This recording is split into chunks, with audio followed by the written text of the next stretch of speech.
Yun mga paps, good morning. Andito nga tayo ngayon sa Vermosa, no? Para alamin natin kung ano nga po bang mga bago dito sa loob ng Vermosa. Siyempre kasama natin, ano, si Paps Christian. Paps, good morning mga papi. Long time Paps. Long time nga eh. Huh? Ano, naka-receive tayo ng mga mga updates na hindi natin papalagpasin. Oo nga. Ang dami na agad. So sige, dito nga sa biyahe natin itong Metro Cavite and beyond ay simulan natin dito sa Vermosa, Paps, no? Ano nga ba mga bago dito ngayon? So yung una ay ang Red Cross. Yung Red Cross, Paps, na kaka-ground break lang last week. Ito na nga nandito yung location, magiging location niya eh. Sige, tayo maghinay-hinay para makita natin. Ayan dito. Ito, Paps Christian, yung yung ginagawa na yan, no? Kaya yan, sobrang laki, no? Oo nga eh. Akala ko nga yung nang una, yan yung Red Cross. Pero nagulat ako bakit nag-groundbreaking pa. Siguro hindi naman mag-groundbreaking na may structure na eh, no? So yun nga, yung tabi niya pala. So doon pa banda, no? Ito dito na, Paps. Yan yung tabi nung... Doon? Oo. So ikot tayo? Ikot. Sige. Papansin mo pa, sobrang dami na rin talagang nagpupunta sa Vermosa, no? Para mag-jogging, walking at bike, no? Nakakatuwa, no? Nagagamit na siya actually, no? Hindi lang dito sa part ng Imus, ha? Pagdating mo dun sa part ng Dasma, marami na rin talagang, kasi ito talaga yung pinopromote is active lifestyle, eh, no? Yan, dito, Paps, yan. Diyan itatayo. Masarap nga naman maglakad-lakad dito, no? Oo, hangin pa.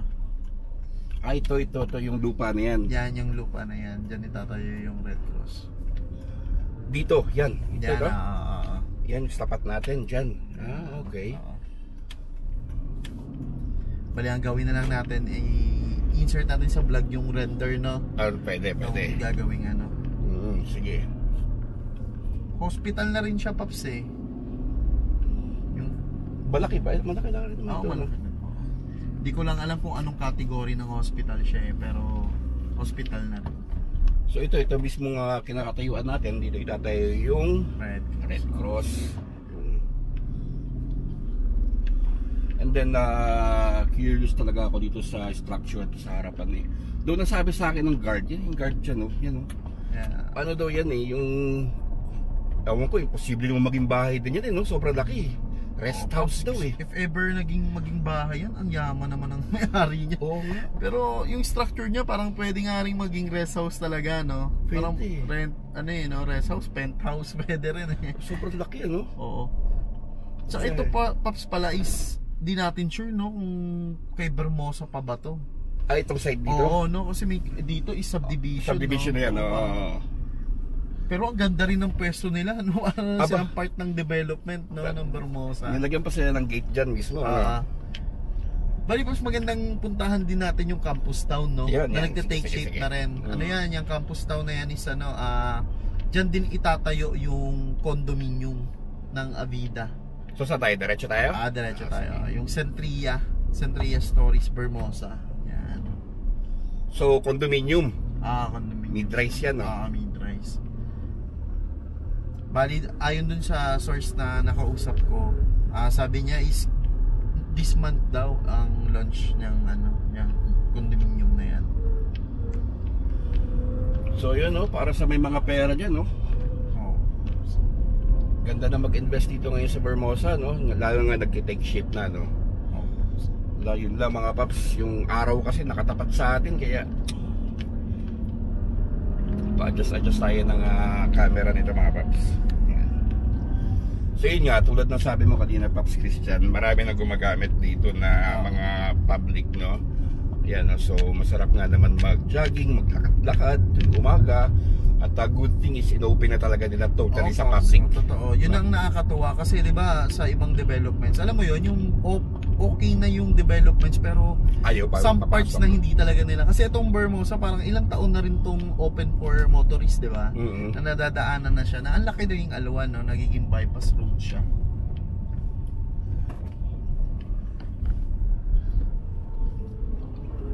yung kung saan tayo galing kanina, pag ako yung nagpupunta sa Lasal Dasma, yung may subdivision, yung may malaking structure, doon ako dumadaan palabas ng Jose Abad.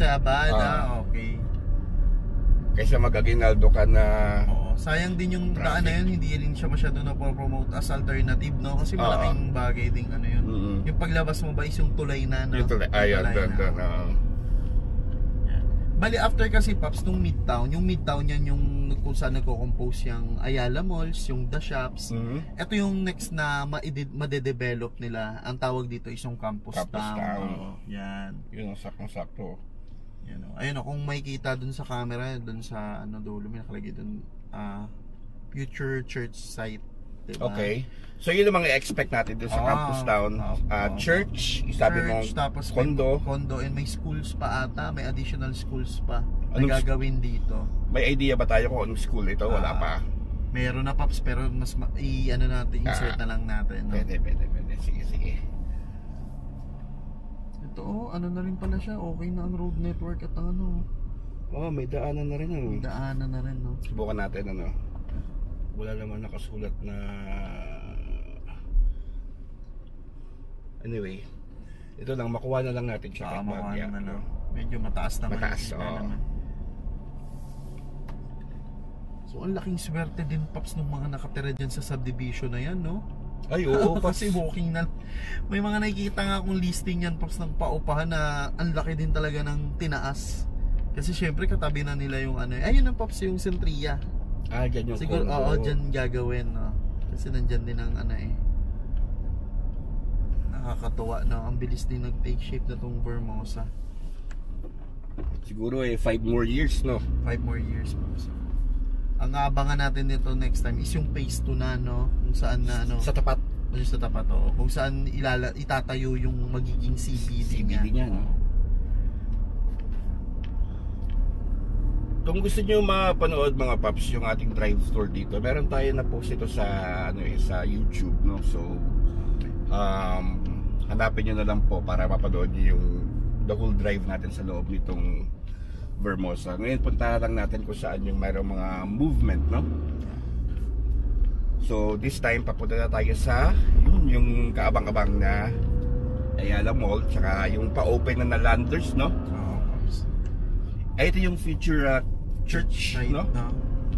Ayan, tapos kung bali kompleto na. Magsi-church ka tapos pupunta kayo sa maganda siyang maging family talaga. Pag Sunday, family day, pupunta kayo dito church, tapos pupunta kayo sa mall. Tama. Nagiging rin nila to no, ng isang development, ng isang township development na meron din talagang church. No? And talking about church, Pops, yung sa Evo City, yung malupit para sa akin. Oo, Pops. Ang laki nun, no? Nagkaroon na siya ng official name nakalimutan ko lang, parang... Anyway, lagay na lang natin sa dito sa sulat na lang natin. Ito, Pops, ang Landers. Ayan, Landers. Tsaka Ayala Mall. Yung Ayala Mall, napansin ko dito, pag nasa likod kanya, ang laki niya tingnan. Ang laki niya tingnan, Kasi dun sa harap sa Daang Hari, hindi natin masyado ma-visualize yung laki niya, pero pag sa likod ayan, kita mo. Parang ito, kita nyo. So, sa tingin ko, Pops, parehas magbubukas ang Landers at ang Ayala Malls, no? So, siguro isasabay na sila, no? Kasi itong Ayala Malls, kung maalala natin, ilang beses na rin na-move yung niya, yung grand opening, kasi soft opening pa naman. Though marami na rin namang establishments na nagbubukas, pero siguro expect natin yung grand opening by next month, no? September, no? Oo, na maganda rin siyang kasi per months. So, going back, pasensya na mga Paps, nakat ko si Paps Christian. By September, no? Oo, Paps. At mukhang mau-open na talaga to. Sana, no, magsabay na nga yung mall tsaka yung Landers. Sana. Kasi ang ganyan naman, pag yung structure is buo na, parang a month na lang, okay na di ba? Parang yung sa SNR Bacoor din, no? Na malapit na rin magbukas. Gawin muna natin siguro, Paps, is try natin na dito ba yung pa Lasal, pa kanan? Dito. Tapos palabas tayo dito mamaya, no? para lang magkaroon sila ng idea kung ano yung mga meron nga dito sa Vermosa. Though yung Lasal dito matagal na yun dito mga paps. Matagal nang yan ang isa sa ano naging unang development din talaga ng Vermosa. Sana wag na magkaroon ng delay no yung opening niya. At napansin nga natin kanina pagpasok natin dito ay tinanggal na yung harang sa mall no at mayroon ng signage na ng Ayala Malls. Ayala Malls. Exciting times now, Pops. Ito napakaganda. Napakaganda talaga ng 3-line corridors no? Tama. Ganda tingnan.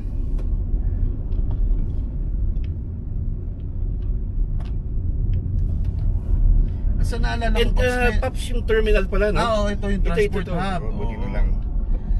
Dito rin tayo dumaan. Tama yung decision natin. So, dito sa area na to, sa kaliwa natin, magkakaroon dito ng transport hub. Ayun, Pops, meron na siyang diyan. Parang ito yung magiging niya, parang canopy, di ba? Hintayan.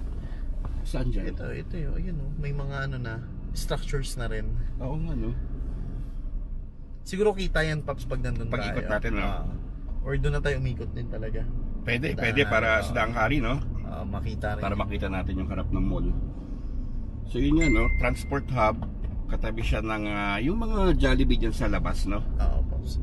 Tsaka may nabasa ko sa social media, sana matuloy. May mga biyahe tong papuntang BGC, Makati, di ba? Ang laking tulong nun sa mga commuting public. Parang direct access siguro no? Direct access, oo. So saan si Lasal? Sa kanan no? Dito ba? Sige, kanan muna tayo mga paps.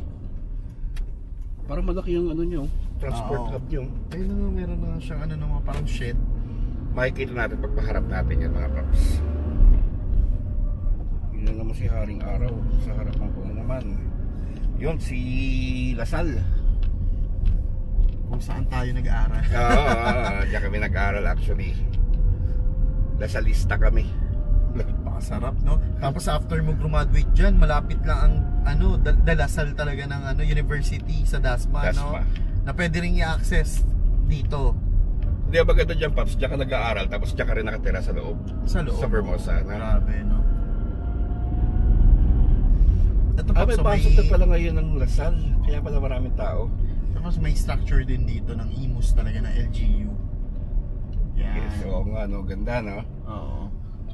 Siyempre hindi sila Community Action Center no. Hindi sila kapag nasa Vermosa sila. Kailangan maganda rin yung structure. Grabe naman talaga ang mga estudyante, Pops. Isa-isa ng isa talaga ng sundong kotse. Oo. Tindi no. Pakaganda ng na to, structure din ng ng Dalasal. Oo, Pops, ganda rin ng presyo dyan. Oo nga Ang alam ko ito yung dati sa Alabang no. Lumipat sila dito. Oo, pero alam ko bukas pa rin yung sa Alabang. Bukas pa rin yung sa Alabang. Doon sa amin, sa Ayala. Sa Ayala. Ayala Gilid. Ayala Gillage. Ayala Alabang Gillage. So ayan mga Pops, pasensya nyo na yung anggulo ng camera natin. Yung araw kasi napaka liwanag, pero okay din umaaraw kasi umulan. Oo, Pops. Alam mo naman dito sa Cavite, pagdating ng pabandang hapon na, doon kumukulimlim naman. Yeah, kunwari papasok tayo ng Lasal. Kunwari lang. Grabe, no? Anong kinikater kaya nito? From preschool to senior high. Ganda, kaya for sure magkakaroon din dito ng mga other institutions no? Kasi syempre kailangan din ng kukumpit dyan na school. And then ito sa right side natin, kung di mo nagkakamali, parang tagos yan yung Campus Town ito may signage ka ng Campus Town no? So, talaga magkakaroon pa ng ibang school din sa loob kasi yung from the word itself, yung campus, magkakaroon pa ng ibang mga campuses din siguro. True. Talaga. At kahit kahit wala pa yung main CBD niya, ito is mag-a-act din siya as CBD kasi marami ring itatayo ditong commercial businesses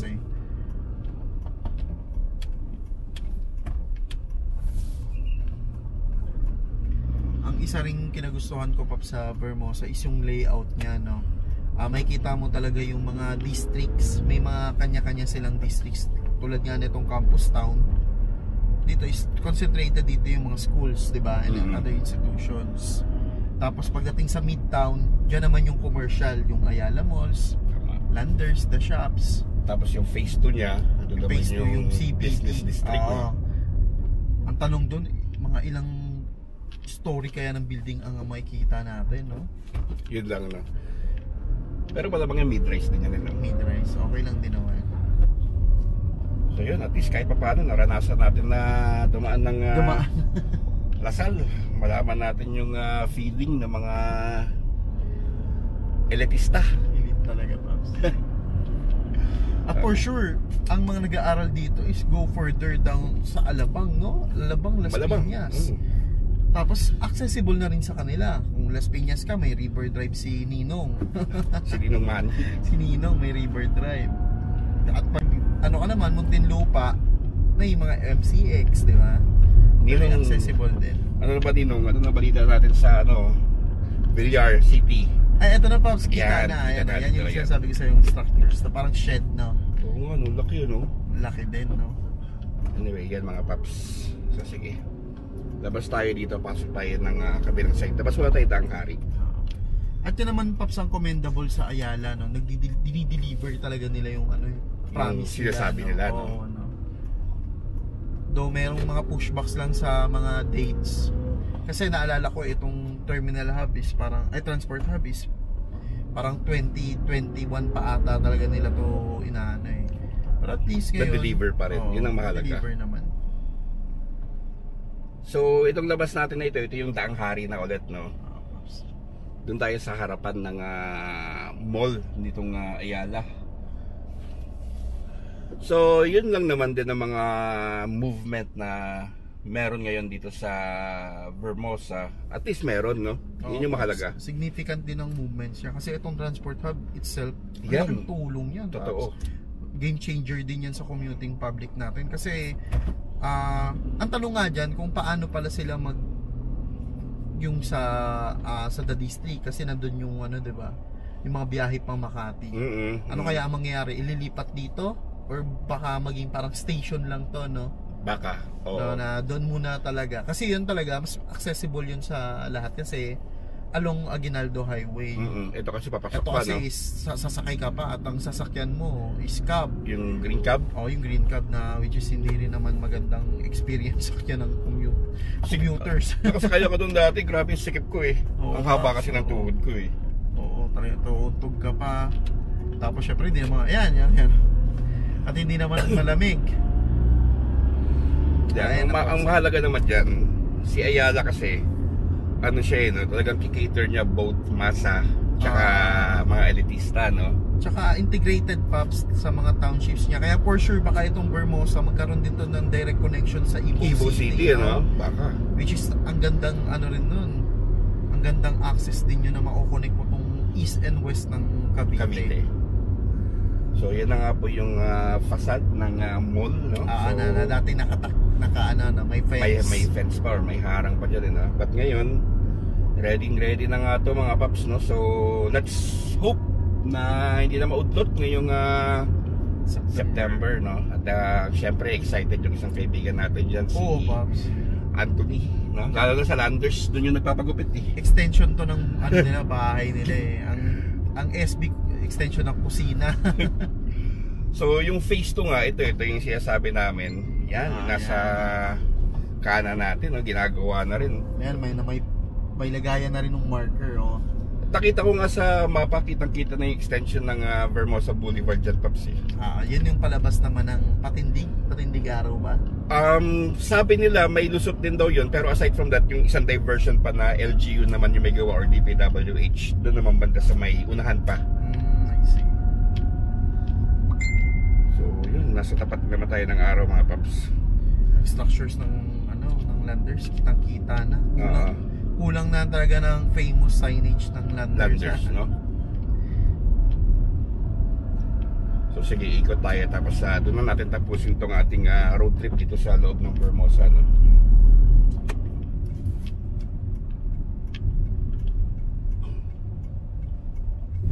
Dito Paps, naalala ko may mga nakita akong video na may aksidente, no? Ito is kailangan na rin talaga lagyan ng stoplight, no? Diba meron tayong accident dun sa GC na yan. Yun, sila Anders. At ngayon yata naka-sale sila yung membership nila, 50% off yata, no? Okay, so yes, yun nga po yung ating maiksing update para sa mga movement dito sa by the way nga pala, sa ito pa yung isa pa yung Army Navy, no? Sa kabilang side. So sunod-sunod na sila, no? Starbucks, McDo, no? Ano pa ba meron diyan? Jollibee. Jollibee nasa kabila, no? Peri-peri. At ang ano Pops, ito pa palang ito may fence na to. Ang tingin ko ito yung greenways. Yung greenways and parks na gagawin ng Vermosa, no? Kasi ang balak niyan is magkaroon siya ng integrated na parks na talagang buong estate is meron. Gagapang yan hanggang simula dito hanggang papunta dun sa phase 2. Ganun ba? Yan, oo. Ganda, no? Oo, Pops. Sige, abangan natin yan. Hindi tayo makakapaglipad ng drone dito kasi mahigpit yung mga may-ari ng ano dito. May-ari ng ano. Yung mga investor dito, no? But anyways, so dito na nga lang po yung ating vlog at bahala na nga po ko sa kami abot ni Christian, no? Sa araw na ito. At Christian, maraming salamat sa ating pagbigay alam sa mga kababayan natin kung ano na nga po bang meron dito sa Vermosa ngayon, no? Thank you. Okay, so mga paps, maraming salamat po. I will take a little trip over yonder, so I can take a look around at what you've seen. I can see from where I am you're on an adventure, in a place you can't describe. Some things can't be captured in words. So show me colors